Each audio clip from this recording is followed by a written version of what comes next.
तो पहली बात यहाँ पे डेफिनेशन हम देखेंगे, व्हाट इज साइंस।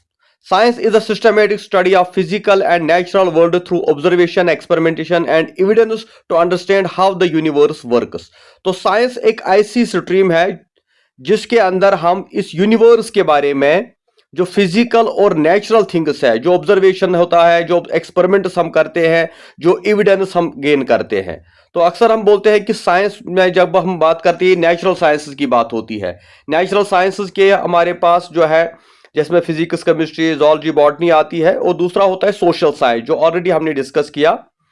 क्योंकि जब हम कैटेगराइज करते हैं साइंस को तो पहली कैटेगरी आती है नेचुरल साइंस जिसमें फिजिकल वर्ल्ड की बात होती है, जिसमें फिजिक्स, केमिस्ट्री, जूलॉजी, बॉटनी आप पढ़ते हैं। उसके बाद दूसरा होता है सोशल साइंस जिसमें हम ह्यूमन बिहेवियर, जिसमें psychology, philosophy, political science, history, economics आता है। और उसके बाद आता है फॉर्मल साइंस जिसमें abstract system like logic and mathematics, जिसमें मैथमेटिक्स, स्टैटिस्टिक्स जो है वो ब्रांच आता है। तो ये हो गए 3 कैटेगरीज। लेकिन जो हमारे मेन ब्रांचेस है साइंस के, उसमें पहले हम बात करेंगे नेचुरल साइंसेस की। नेचुरल साइंसेस में आता है study of nature and physical world. तो फिजिकल वर्ल्ड की अगर हम बात करें तो फिजिकल साइंसेस आते हैं। फिजिकल साइंसेस क्या होता है? Studies non living systems like physics जिसमें मैटर और एनर्जी को डिस्कस किया जाता है, केमिस्ट्री जिसमें सबस्टेंस एंड देयर इंटरेक्शंस, और एस्ट्रोनॉमी जिसमें जो है सोलर सिस्टम वगैरह को हम डिस्कस करते हैं। उसके बाद आता है लाइफ साइंस जिसमें हम बायोलॉजी की बात करते हैं। स्टडीज लिविंग ऑर्गेनिजम्स जिसमें बॉटनी, प्लांट्स के बारे में आता है। जूलॉजी में हम एनिमल्स के बारे में पढ़ते हैं। इसी तरह माइक्रोबायोलॉजी, जेनेटिक्स वगैरह, इसको बोलते हैं लाइफ साइंस। और इसके बाद एक होता है earth science, studies in earth like geology जिसमें रॉक स्ट्रक्चर के बारे में, या ओशनोग्राफी, या मेट्रोफोरोलॉजी, वेदर, इकोलॉजी, एनवायरमेंटल साइंस, ये सारा अर्थ साइंस में आता है। तो यहाँ पे हमें बात जो पढ़ना है ये साइंस, ये बेसिकली नेचुरल साइंस की हमें बात करनी है। तो natural sciences examine the properties of natural world fields with in the natural sciences include physics, chemistry, biology. तो नेचुरल साइंसेज की जब हम बात करते हैं तो इसमें जो ब्रॉडर लेवल पे हमारे पास है वो है 3 सब्जेक्ट्स जिसमें फिजिक्स आता है, केमिस्ट्री आती है और बायोलॉजी आती है। तो फिजिक्स क्या होता है? Physics is the study of matter and energy and the force that act on both. तो फिजिक्स एक ऐसा सब्जेक्ट है जिसमें हम मैटर के बारे में, एनर्जी के बारे में, फोर्स के बारे में स्टडी करते हैं। तो physics explains things like why a dropped object fall to the ground and why planet orbit the sun. जैसे आपको वो थ्योरी आपने पढ़ी होगी ग्रेविटेशन की, ये ऑब्जेक्ट जमीन पर क्यों पड़ते हैं। जब न्यूटन ने पहली बार देखा सेब को जमीन पे गिरते हुए तो उसने कहा ये जमीन पे क्यों गिरा। रीजन ये क्या था कि वो ग्रेविटेशन, लॉ ऑफ ग्रेविटेशन उसने डिस्कवर किया। यानी साइंस फिजिक्स में हम जो है इन नेचुरल चीजों के बारे में, जिसमें सोलर सिस्टम भी आता है, जिसमें सन भी आता है, गैलेक्सी भी आता है, मून भी आता है, इन नेचुरल थिंग्स के बारे में हम स्टडी करते हैं। तो दिस फील्ड इंक्लूड मेनी सब फील्ड्स। जब हम फिजिक्स की बात करते हैं तो फिजिक्स के बहुत सारे ब्रांचेस है, सब फील्ड्स है, जिसमें एस्ट्रोफिजिक्स है जिसमें स्टडीज हम करते हैं स्टार्स और गैलेक्सीज को। थर्मोडायनामिक्स है which focus on how energy moves from one place to form another, तो इसको हम बोलते हैं थर्मोडायनामिक्स। इसी तरह क्वांटम फिजिक्स आती है, looks at the tiniest particles that make everything in the universe, जिसमें हम बहुत छोटी चीजों को डिस्कस करते हैं क्वांटम फिजिक्स में, जिनको हम आंखों से भी नहीं देख पाते। तो ये फिजिक्स का हो गया। अब इसके बाद दूसरा हमारा सब्जेक्ट साइंस में आता है केमिस्ट्री का। Chemistry is the study of substances and how they change when they are combined. तो केमिस्ट्री जो है इसमें हम बेसिकली जो हमारी जो केमिकल्स होते हैं, जो चीज़ें हम बनाते हैं, जो मटेरियल हमारा होता है, ये इसकी रिएक्शन ये कैसे बनते हैं। लाइक इसमें हम बात करते हैं chemists use their knowledge to invent new material like plastics and medicine. तो इसमें ज़्यादा हम मेडिसिन के बारे में डिस्कस करते हैं, जो हमारे केमिकल, जो अक्सर हमारे केमिकल्स होते हैं, डिफरेंट टाइप्स ऑफ केमिकल्स, इनकी कॉम्बिनेशन क्या होती है, जब इनको मिलाया जाता है तो कौन सी चीज़ आती है। इसके भी सब फील्ड्स है like organic chemistry which is centred things that contain carbon. इसी तरह इनऑर्गेनिक केमिस्ट्री है which studies non living things. इसी तरह बायोकेमिस्ट्री एक ब्रांच है which examines the chemical process that takes place inside the living things. And third branch is biology. Biology is the study of living things. Biology में हम living things के बारे में study करते हैं, including how they grow, what they need to live and how they interact with each other and their environment. यानी जो living things हमारे पास है ये कैसे ग्रो होते हैं, ये कैसे जिंदा रहते हैं, ये कैसे एक दूसरे के साथ इंटरेक्ट करते हैं, एनवायरनमेंट कितना जरूरी है इनके लिए। तो biologists work on many projects that affect how we live, from developing new medicines to finding ways to improve how farms grow food। यानी बायोलॉजी एक ऐसा वास्ट सब्जेक्ट है, इसके भी अलग अलग ब्रांचेस बनाए गए हैं, ट्रीज के बारे में, एनिमल्स के बारे में, इंसानों के बारे में, सारी चीजें यहाँ पे जो हम स्टडी करते हैं। Like areas with in the field of biology include, जिसमें जेनेटिक्स आता है, study of how treats and inherent how jeans work, जो हमारी जीन्स है तो ये जीनस कैसे ट्रांसफर होते हैं, हम कैसे इनको इनहेरेंट करते हैं, ये हम जेनेटिक्स में पढ़ते हैं। इसी तरह बॉटनी है which focus on plants and how they grow, ये प्लांट्स के बारे में आता है जिसमें बॉटनी में हम पढ़ते हैं। इसी तरह जोलॉजी जो है which looks at the physiology of animals and human beings, तो इंसान और जानवरों के बारे में जो है जोलॉजी में हम पढ़ते हैं, and how they interact with the environment. तो ये मोटे मोटे तौर पे बड़े बड़े लेवल पे साइंस की 3 ब्रांचेस आते हैं, फिजिक्स, केमिस्ट्री और बायोलॉजी। ठीक है, उसके बाद हम बात करेंगे फॉर्मल साइंसेस की। Formal sciences focus on abstract ideas और लॉजिक। तो ये एब्स्ट्रैक्ट आइडियाज, लॉजिक, जिसको हम मैथमेटिक्स भी बोलते हैं, या जिसको हम लीगल एप्टीट्यूड बोलते हैं, या लीगल रीजनिंग बोलते हैं, स्टैटिस्टिक्स हो, ये सारी चीजें जो इसको फॉर्मल साइंसेस का नाम होता है। मैथमेटिक्स यहाँ पे आता है, mathematics the study of number, shapes and patterns. तो मैथमेटिक्स में हम क्या करते हैं, हम नंबर्स को, शेप्स को और पैटर्न्स को स्टडी करते हैं। इसी तरह math is used in every area of science to gather and examine data and solve problems. Math का एक इंपॉर्टेंट रोल है कि इससे क्या हम करते हैं, डेटा जो हम कलेक्ट करते हैं और जो हमारी प्रॉब्लम्स होती है वो सॉल्व हम करते हैं। इसी तरह से मैथ के भी बहुत सारे ब्रांचेस है, लाइक फॉर एग्जांपल सब टॉपिक उसकी हम बात करें, हाँ, like algebra, the basic language of math that helps people to structure and solve problems. इसी तरह ज्योमेट्री है, the study of shapes and relationship. इसी तरह कैलकुलस है, area of math focus on how things change. तो ये mathematics भी एक साइंस है जो फॉर्मल साइंस आता है, इसके भी अलग अलग ब्रांचेस है। इसी तरह कंप्यूटर साइंस, जो अब लेटेस्ट नई चीज ऐड हुई है, कंप्यूटर साइंस, क्योंकि हमारा आने वाला टॉपिक जो है वो आईटी होगा, जिसमें इंफॉर्मेशन टेक्नोलॉजी के बारे में, कंप्यूटर के बारे में, आर्टिफिशियल इंटेलिजेंस के बारे में, इंटरनेट के बारे में हमसे क्वेश्चंस पूछे जाएंगे। तो कंप्यूटर साइंस क्या है? It is the study of computers and algorithms. Computer science typically do work involve writing और एनालाइजिंग कंप्यूटर कोड। इसीलिए कंप्यूटर साइंस जो है एक नया सब्जेक्ट इंट्रोड्यूस हुआ है, जिसमें हम स्टडी करते हैं कि जो हमारा जो इसमें राइटिंग भी आती है और कंप्यूटर कोडिंग भी आती है। तो इसके अगर फील्ड्स की बात करें, स्पेशलाइज इंक्लूड सॉफ्टवेयर इंजीनियरिंग है, development of maintenance of software, artificial intelligence है which uses machine learning, neutral working to create machine that, यानी जो आजकल हम कंप्यूटर साइंस जो पहले पहले आया था, इसका ये काम होता था कि हम सॉफ्टवेयर वगैरह बनाते थे और इसका काम होता था कि इससे हमारा काम इजी हो गया था, हम टाइपिंग वगैरह इसी पे करते थे, डॉक्यूमेंट्स वगैरह बनाते थे। लेकिन आहिस्ता आहिस्ता इस कंप्यूटर में भी हमने देखा नया रेवोल्यूशन आ गया, इसमें जो है इंटरनेट जब जुड़ गया तो इसमें अब आजकल हम आर्टिफिशियल इंटेलिजेंस की बात करते हैं। तो आज नई नई चीजें जो है इसके अंदर जो है ऐड हो गई है। इसी तरह स्टैटिस्टिक्स जो है एक फॉर्मल साइंस है। Statistics involve collection, analysing, interpretation of data. Statistics help people make better decisions bye turning mountains of data into clear insights. Statistics एक ऐसा सब्जेक्ट है जिसमें हम डेटा को शेप देते हैं, यानी हम परसेंटेज अगर निकालनी होगी, एवरेज निकालनी होगी और ये देखना होगा कि हमारी सोसाइटी में क्या नंबर क्या है लोगों का, how many people have this problem. तो ये सारा इसमें हमें स्टैटिस्टिक्स के मेथड्स यूज होते हैं। तो ये कुछ ब्रांचेस है, यहां तक क्लियर हुआ? ठीक है, अब हम आते हैं बेसिक फिजिक्स के बारे में। फिजिक्स चूंकि एक वास्ट सब्जेक्ट है, यहां पे इसको पूरा कवर नहीं कर सकते, लेकिन कुछ इंपॉर्टेंट चीजें जो फिजिक्स में या केमिस्ट्री में या बायोलॉजी में है, जो बेसिक टॉपिक्स है, जो बेसिक चीजें हैं, जो हर एक स्टूडेंट को कम से कम पता होनी चाहिए। तो यहाँ पे पहले मैंने लिखा न्यूटन्स थर्ड लॉ, अक्सर ये हम यूज करते हैं। न्यूटन्स थर्ड लॉ अगर आपको साइंस होगा, आपने पढ़ा होगा ये, For every action, there is an equal and opposite reaction, and both act on two interactive objects. तो न्यूटन के जो फर्स्ट लॉ है, सेकंड लॉ है, थर्ड लॉ है। तो थर्ड लॉ ज्यादा पॉपुलर है, जिसमें वो कहता है कि हर एक for every action there is a equal opposite reaction.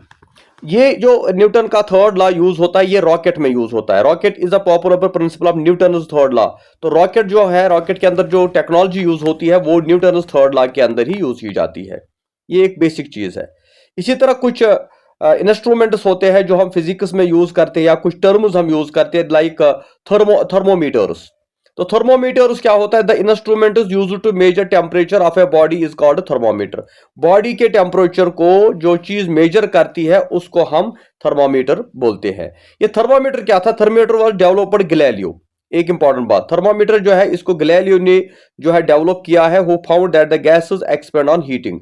जिसने ये वहां पे एक्सपेंड किया था, जिसने ये जाना था कि जो गैसेस होती है ये जब उनको हीट दी जाती है ये एक्सपेंड हो जाते हैं। तो गैलीलियो को ये क्रेडिट जाता है कि उसी ने थर्मोमीटर को डेवलप किया था।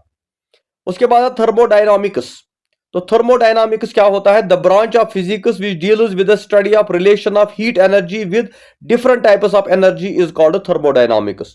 थर्मोडायनामिक्स फिजिक्स का वो ब्रांच है जो डील करता है study of relation of heat energy. जो हीट एनर्जी है with different types of energy, यानी जो हीट एनर्जी है और बाकी टाइप की एनर्जीज है, इनके बीच में क्या डिफरेंस है, इनके बीच में क्या रिलेशन है, वो थर्मोडायनामिक्स होता है। अब इसके बाद आता है मैटर। मैटर क्या होता है? Matter is considered as anything which has weight and occupy space. It exist in three form: solid, liquid, gas. तो मैटर उस हर एक चीज को बोलते हैं जिसका वेट होगा, जो कोई जगह ऑक्यूपाई करेगी। तो इसकी तीन किस्में होती है: सॉलिड, लिक्विड एंड गैस। क्योंकि सॉलिड यानी जो सॉलिड चीज होती है, हार्ड चीज होती है, वो भी कोई ना कोई जगह पकड़ती है, उसका भी वेट होता है, लिक्विड हो या गैस हो। ये तीनों जो है मैटर की डिफरेंट फॉर्म्स है। तो सॉलिड क्या होता है? It is a state, it is that state of matter which has definite space and definite volume. In this state molecules are very closely packed. तो सॉलिड क्या होता है? सॉलिड हम उस शेप को बोलते हैं जिसका एक वॉल्यूम होता है, एक शेप होती है, एक साइज होता है, और जो एक जगह को ऑक्यूपाई करता है। इसी तरह जब हम बात करेंगे some equipments used to transform energy, ये समझ आ रहा है कुछ आपको? Yes sir. मैं कोशिश करता हूं इजी लैंग्वेज में आपको समझाने की, बेसिक लेवल पे। तो some equipment is used to transform energy. जो एनर्जी है इसके डिफरेंट टाइप्स होते हैं, डिफरेंट काइंड्स होते हैं, और ये चेंज हो जाती है from one form to another form. तो यहां पे एग्जांपल दी गई है, जैसे डायनामो है, ये क्या करता है? Mechanical energy into electric energy. तो यहां पर मैकेनिकल एनर्जी चेंज होती है इलेक्ट्रिकल एनर्जी में, ठीक है। इसके बाद है candle, chemical energy into light and heat energy. तो कैंडल जो है ये केमिकल एनर्जी जो है चेंज करता है लाइट और हीट में, यानी कैंडल से हमें लाइट भी मिलती है और हीट एनर्जी भी मिलती है। इसी तरह माइक्रोफोन है, ये क्या करता है? साउंड एनर्जी को ये कन्वर्ट करता है इलेक्ट्रिक एनर्जी में। इसी तरह लाउड स्पीकर है, electric energy into sound energy, यह इलेक्ट्रिक एनर्जी को करता है शिफ्ट किस में? साउंड एनर्जी में। सोलर सेल है, ये सोलर एनर्जी को क्या करता है? कन्वर्ट करता है इंटू इलेक्ट्रिकल एनर्जी। इस तरह ट्यूबलाइट है, electric energy into light energy. अच्छा, इसी तरह है इलेक्ट्रिक बल्ब, बल्ब हमारे पास है, electric energy into light and heat energy. तो ये क्या करता है? जब इलेक्ट्रिक बल्ब हम लगाते हैं इससे हमें लाइट मिलती है और हीट एनर्जी मिलती है। बैटरी की हम बात करें, ये केमिकल एनर्जी को ट्रांसफर करता है इलेक्ट्रिक एनर्जी में। इसी तरह इलेक्ट्रिक मोटर है, electric energy into mechanical energy. इसी तरह सितार है, तो ये क्या करता है? Mechanical energy into sound energy, आवाज निकलती है। तो ये कुछ एनर्जीज है, कुछ इक्विपमेंट्स है जो ट्रांसफॉर्म करते हैं एनर्जी को from one form to another form. तो ये याद रखना चाहिए। अच्छा, आगे बढ़ते हैं ग्रेविटेशन। तो ग्रेविटेशन क्या होता है? Each and every massive body attracts each other by virtue of their masses. This phenomena is called gravitation. यानी हर एक चीज दूसरी चीज को अपनी तरफ अट्रैक्ट करती है, अपनी तरफ खींचती है, तो इस प्रोसेस को हम ग्रेविटेशन कहते हैं। जैसे हम कोई चीज जमीन पे ऊपर फेंकते हैं तो वो नीचे जमीन पे आती है, क्योंकि जमीन के अंदर ग्रेविटेशन होती है, ये उसको अपनी तरफ खींचता है। अच्छा, बायोलॉजी। तो अब हम बायोलॉजी की तरफ आते हैं। Branch of science in which living beings are studied. Biology has two main branches. तो बायोलॉजी एक ऐसा साइंस का ब्रांच है जिसमें लिविंग थिंग्स को हम स्टडी करते हैं। इसके दो मेन ब्रांचेस है। एक है botany, study of different aspects of plant, जिसमें हम प्लांट्स को स्टडी करते हैं, डिफरेंट टाइप्स ऑफ प्लांट्स को स्टडी करते हैं। तो Theophrastus is known as the father of botany, ठीक है। तो बॉटनी का जो फादर है वो उसको माना जाता है थियोप्रास्टस को। अब zoology की हम बात करें, study of various aspect of animals, जिसमें हम डिफरेंट एनिमल्स को स्टडी करते हैं। Aristotle is called the father of biology as well as zoology।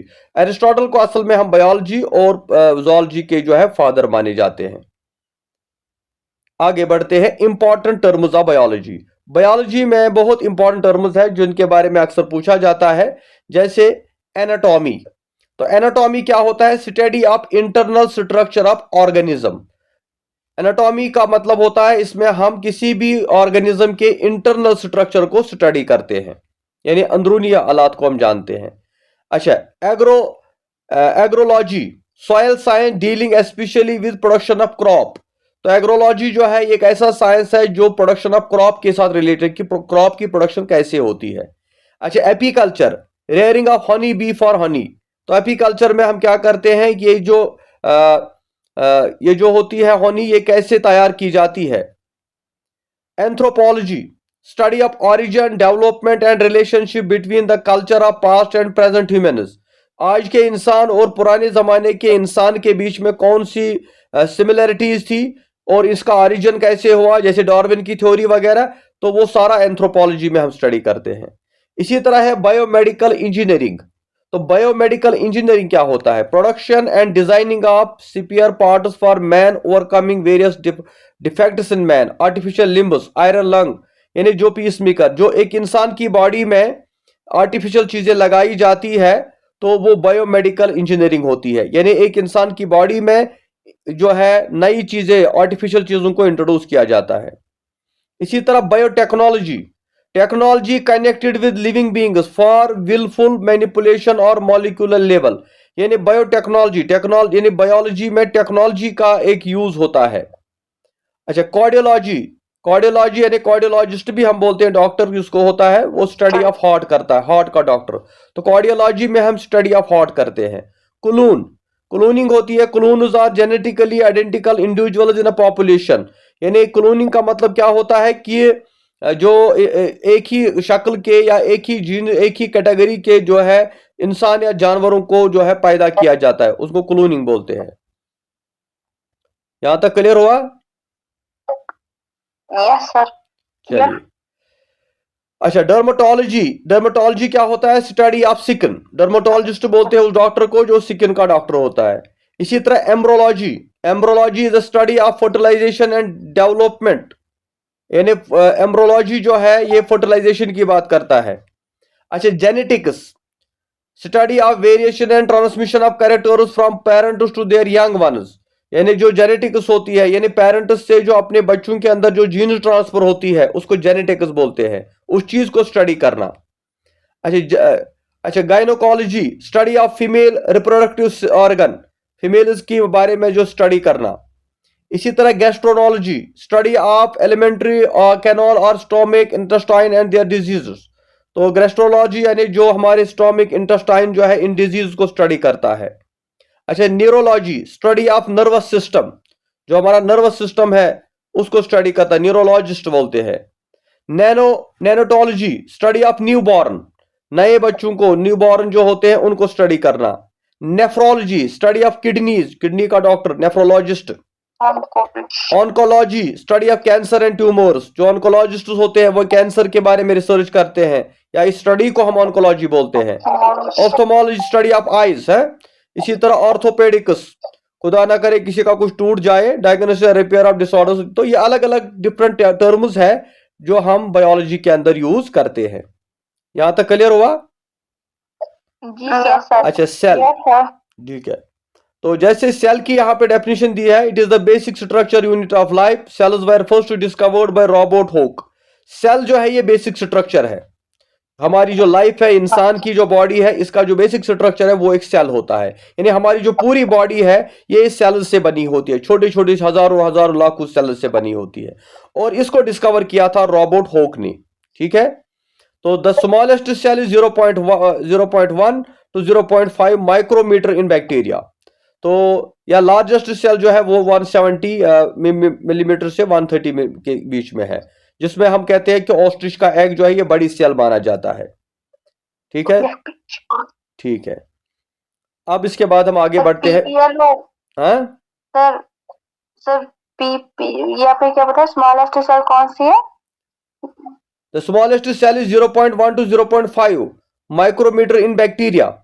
ये बैक्टीरिया के अंदर ये सेल होती है, ये बहुत छोटी सेल। और जो लार्जेस्ट सेल है ये है हमारे पास ostrich, egg of an ostrich. फिर स्मॉलेस्ट कौन सी है? माइकोप्लाज्म। हाँ, bacteria and blue green algae. चलिए आगे बढ़ते हैं। विटामिन हमारे लिए बड़े इंपॉर्टेंट है, तो नॉलेज पॉइंट ऑफ व्यू से भी है और इसके बारे में भी अक्सर पूछा जाता है कि कौन सा विटामिन किस चीज में कौन सा विटामिन होता है। अक्सर ये पूछा जाता है विटामिन ए किस में है, बी किस में है, सी किस में है, ई किस में होता है। और ये भी पूछा जाता है कि उनकी डेफिशिएंसी अगर होगी तो क्या सिम्टम है, व्हाट यानी उसके कॉजेज क्या होते हैं। अगर किसी भी विटामिन की कमी हो जाती है तो उससे हमारे अंदर कौन सी चेंजेस आ जाती है, कौन सी बीमारी हो सकती है, या अगर उसका एक्सेस हो गया तो उसका क्या रीजन होगा। तो यहां पर आपको थोड़ी उसके बारे में एक जनरल इंफॉर्मेशन मिलेगी। विटामिन के, तो विटामिन के जो होता है ये कहाँ पे सोर्सेज क्या है? ग्रीन लीफी वेजिटेबल्स, सोया बीन्स। तो जो हमारे वेजिटेबल्स होती है या बीन्स होती है उनमें विटामिन के पाया जाता है। तो ये क्या होता है? The human body can also produce vitamin K through germs in colon parts of small intestine. तो इंसान की बॉडी के अंदर भी ये विटामिन पैदा हो जाते हैं और इनका काम क्या होता है? हेल्प उस blood clothing, prevent over bleeding, कि खून ना बहे, ज्यादा हमारी ब्लीडिंग ना हो, maintain health of liver symptoms, ये हमारी लिवर को जो हेल्थ जो है उसको मेंटेन करता है। सिम्टम्स ऑफ डेफिशिएंसी, अगर विटामिन के की कमी हो जाए तो इससे क्या हो सकता है? एक इंसान के अंदर uncontrol bleeding from wounds due to clotting difficulty, यानी इससे क्या होगा? अनकंट्रोल ब्लीडिंग होगी। और सिम्टम ऑफ एक्सेस, अगर ज्यादा विटामिन होगा can lead to liver damage, इससे लिवर भी डैमेज हो सकता है। तो विटामिन के अक्सर वेजिटेबल्स में पाया जाता है और इसमें याद रखना है कि ये ब्लीडिंग को रोकता है और हमारे जो है हमारे लिवर के लिए बड़ा इंपॉर्टेंट है। और अगर ये हमारे अंदर कम होगा विटामिन के तो इससे हमारी जो है जख्म जो हमारे उनकी मरहम पट्टी जल्दी नहीं होगी, ब्लीडिंग नहीं रुकेगी। और अगर ये ज्यादा हुआ तो इससे लिवर भी खुदा ना खासा डैमेज हो सकता है। इसी तरह है विटामिन ई, जिसको ब्यूटी विटामिन भी कहा जाता है, जो हमारी खूबसूरती के लिए, ब्यूटी के लिए बड़ा इंपॉर्टेंट है। इट इज नोन एज एंथ्रासिस विटामिन। तो इसका ये सोर्स क्या है? ग्रीन लीफी, इसका भी वेजिटेबल है। होल व्हीट या जो हमारी दालें वगैरह है, नट्स, एग यॉक, तो ये चीजें विटामिन ई प्रोवाइड करती है। यानी विटामिन ई का जो इंपॉर्टेंट सोर्स हमारे पास है वो वेजिटेबल भी है, वो हमारी दालें भी है, नट्स भी है, एग की योक भी है, अंदर वाली एग। तो उससे उसका ये सोर्स बनता है। और इसका फंक्शन क्या होता है, काम क्या है? विटामिन ई से क्या हो सकता है? Maintains normal conditions of cells and healthy skin and tissues. इससे हमारा स्किन, हमारी सेल्स की जो कंडीशन है वो ठीक रहती है। खासतौर से स्किन ब्यूटी के लिए विटामिन ई बड़ा इंपॉर्टेंट है। प्रोटेक्ट्स रेड ब्लड सेल्स, ये हमारी ब्लड सेल्स जो हमारे रेड ब्लड सेल्स उनको भी प्रोटेक्ट करता है। एनहेंस इम्यूनिटी, ये हमारी इम्यूनिटी को बढ़ाता है। अब इसके सिम्टम ऑफ डेफिशिएंसी, अगर विटामिन ई कम हो गया तो इससे क्या होगा? न्यू बॉर्न इन्फेंट्स या इसका एडल्ट्स के अंदर जो वीकनेस आ जाती है, तो इससे आपको काफी कमजोरी आ जाती है। इसके सिम्टम क्या है? अगर ज्यादा होगा कि विटामिन ई, तो इसके भी अलग से, इससे भी डिजीज पैदा हो जाती है, हेडेक होता है, डिजीनेस होती है, या मोटापा आ जाता है, या स्टोमिक के अंदर भी जो है प्रॉब्लम हो जाती है। ये हो गया विटामिन ई। अब आता है विटामिन डी। हाँ, विटामिन डी जो है ये, इसको सनशाइन विटामिन भी बोलते हैं क्योंकि अक्सर ये हमें सन की रोशनी से मिलता है, सन की लाइट से मिलता है। सोर्सेज क्या है? Egg York, liver, cod liver oil, fish, तो ये मछलियों में पाया जाता है, एग्स में पाया जाता है। तो इसको जो है इसको विटामिन डी हम बोलते हैं। तो our skin also produce vitamin D when expose, और हमारे स्किन से भी विटामिन डी प्रोड्यूस होता है जब हम सनलाइट में बैठते हैं। तो सन एक अच्छा सोर्स है जिससे विटामिन डी आपका बढ़ सकता है खाने के अलावा भी। इसका फंक्शन क्या है? विटामिन डी किस काम आता है? हेल्प उस body absorb utilize calcium phosphorus so as to maintain bones. ये हड्डियों के लिए काफी मजबूत होता है, काफी जरूरी होता है। हमारी हड्डियां मजबूत हो जाती है, बोन्स के लिए काफी इंपॉर्टेंट है। टीथ या हमारा जो हमारे दांतों के लिए, ब्रेन हेल्थ, हमारे दिमाग के हेल्थ के लिए काफी जरूरी है vitamin D. Maintenance norm calcium level in blood, ये हमारे ब्लड के अंदर भी एक कैल्शियम की एक लेवल जो को है मेंटेन करता है। यानी विटामिन डी का कैल्शियम के साथ बड़ा इंपॉर्टेंट कनेक्शन है, हमारे बोन्स के साथ काफी इंपॉर्टेंट कनेक्शन है, हमारे टीथ, हमारी ब्रेन की हेल्थ के लिए भी बड़ा इंपॉर्टेंट है। और इसका सोर्स जो है वो सनलाइट भी है, और इसका सोर्स जो है एग यॉक या ऑयल या जो फिश वगैरह भी है। अच्छा, सिम्टम्स ऑफ एक्सेस, अगर ये ज्यादा होगा तो इससे क्या हो सकता है? Health level in blood causes abnormal heart beat and damage to organ such as kidneys. खुदा ना करे अगर विटामिन डी किसी को ज्यादा हो जाता है तो इसकी हार्ट बीटिंग एबनॉर्मल हो जाती है और इसकी किडनीज को भी नुकसान हो सकता है। और साथ ही जो है वोमिटिंग, डायरिया भी इससे हो सकता है, या आंखों पर भी इसका जो है बड़ा खतरनाक असर पड़ता है। ये हो गया विटामिन डी। क्लियर यहां तक? Yes, sir. हाँ, एक और विटामिन है जिसको विटामिन ए हम बोलते हैं। विटामिन ए जो डेयरी प्रोडक्ट्स में आता है, डार्क जैसे लिवर हो, डार्क ग्रीन हो, येलो वेजिटेबल्स हो, फ्रूट्स हो, इन सभी के अंदर जो है विटामिन ए पाया जाता है। डेयरी पे दूध वगैरह जो हम खाते हैं इन डेयरी प्रोडक्ट्स के अंदर भी है, और वेजिटेबल में तो ऑलरेडी है ही। इससे क्या होता है? मेंटेनेंस आई हेल्थ, ये हमारी आंखों के लिए बड़ा जरूरी है। विटामिन ए हमारी आंखों की सेहत के लिए, आंखों की जो है हेल्थ के लिए बड़ा इंपॉर्टेंट है। प्रमोट्स ग्रोथ एंड डेवलपमेंट, और इससे हमारी ग्रोथ होती है, हमारी फिजिकल ग्रोथ हो जाती है, हमारी डेवलपमेंट हो जाती है। Maintenance healthy bones and teeth, इससे भी हमारी बोन्स और टीथ जो है मजबूत होती है। Maintenance healthy respiratory and intestinal tracts, ये हमारे अंदर बॉडी के लिए, हमारा रेस्पिरेटरी सिस्टम के लिए बड़ा इंपॉर्टेंट है। हेल्दी हेयर, नेल्स, स्किन, हमारी स्किन के लिए, हमारी नेल्स के लिए, हमारी हेयर के लिए, बालों के लिए, ये सारी चीजों के लिए विटामिन ए बड़ा इंपॉर्टेंट है। अच्छा, सिम्टम ऑफ डेफिशिएंसी, अगर विटामिन ए की कमी किसी को हो गई तो इससे क्या प्रॉब्लम हो सकती है? नाइट ब्लाइंडनेस, ड्राई आईज, इससे हमारी आंखों को काफी नुकसान हो सकता है। नाइट ब्लाइंडनेस हो सकती है, ड्राई हमारी आईज हो सकती है, ड्राई स्किन होता है, स्टोमिक डिस्कम्फोर्ट, हमारा स्टोमिक जो है मैदे में प्रॉब्लम हो सकती है। पुअर ग्रोथ, हमारी ग्रोथ रुक जाएगी, कमजोरी आती है। वीक बोन्स एंड टीथ, हमारे दांत, हमारी बोन्स कमजोर हो जाती है अगर विटामिन ए की डेफिशिएंसी हो गई। अगर ये ज्यादा हो गया, सिम्टम्स ऑफ एक्सेस, अगर विटामिन ए आपको ज्यादा मिला, उससे क्या होता है? ड्राई, पीलिंग एंड इंची स्किन, आपका स्किन ड्राई होगा।